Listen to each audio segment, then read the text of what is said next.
The Villisca Axe Murders. It was June 9, 1912, in the small town of Villisca, Iowa. Life there was quiet, neighbors trusted one another, and doors were often left unlocked. That Sunday evening, the Moore family, Josiah, his wife Sarah, and their 4 children, Herman, Catherine, Boyd, and Paul, attended a children's program at church. 2 friends of Catherine, Lena and Ina Stillinger, were invited to spend the night at the Moore home. 8 souls filled the house that night. When the family returned home around 10 p.m. the oil lamps were extinguished, doors locked, and everyone went to bed. The town fell silent. No one knew it would be the last time they were seen alive. Sometime after midnight, someone slipped into the house. There were no signs of forced entry. It's possible the killer had hidden inside earlier, waiting in the shadows until the family slept. Josiah's axe, normally stored outside, had been brought in. The intruder crept up the stairs, where Josiah and Sarah slept. The first strike crushed Josiah's skull.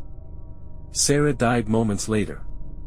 Both were bludgeoned with such ferocity that Josiah's face was unrecognizable. The ceiling above their bed bore deep gouges, as if the killer swung the axe overhead with reckless force. Next, the murderer moved to the children's rooms. One by one, they were slaughtered as they slept. The blows were swift, merciless. Even 5-year-old Paul was not spared. Then, the Stillinger sisters, the visiting girls, were attacked in the guest room downstairs. Lena, age 12, showed signs of defensive wounds, as though she had awoken and fought back. Some investigators believed she may have been assaulted before being killed, though evidence was inconclusive. What chilled investigators most wasn't just the violence, it was what happened afterward.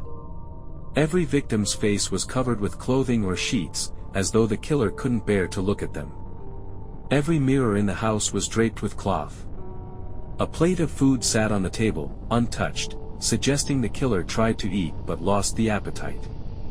A bowl of bloody water was found in the sink, as though the murderer had washed their hands before leaving. And then, silence. The killer vanished into the night. The next morning, neighbors noticed the Moore house unusually quiet, no children playing, no chores being done. At 8:30 a.m. a neighbor entered the house and stumbled upon the carnage. The sheriff arrived, but soon the crime scene was overrun by townsfolk. Hundreds of curious neighbors trampled through the house, some even taking fragments of Josiah's skull as souvenirs. Any real chance at preserving evidence was lost. Suspects abounded. A traveling preacher, Reverend George Kelly, was accused. He had attended the church event that night and later confessed, only to recant. He was tried twice, both trials ended without conviction. A state senator, Frank Jones, was suspected of hiring a killer due to a business feud with Josiah. Nothing was ever proven. Other drifters and townspeople were questioned, but no solid evidence ever emerged. The case grew cold. No one was ever charged. The Moore house still stands today. Preserved as a museum, it has become infamous for paranormal activity.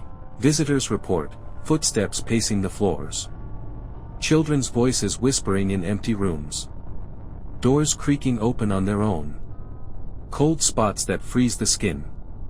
Paranormal investigators have recorded EVPs, electronic voice phenomena, and unexplained shadows. Some say the spirits of the Moore children remain trapped, forever reliving the night of June 9, 1912. The Villisca Axe murders terrify not only for the brutality but for the ritual-like behavior of the killer, covering faces, covering mirrors, washing in the sink. It's as if the murderer wasn't just killing, they were performing something. And the most terrifying part? They were never caught. The killer could have walked out of Villisca that morning and disappeared forever, free to strike again.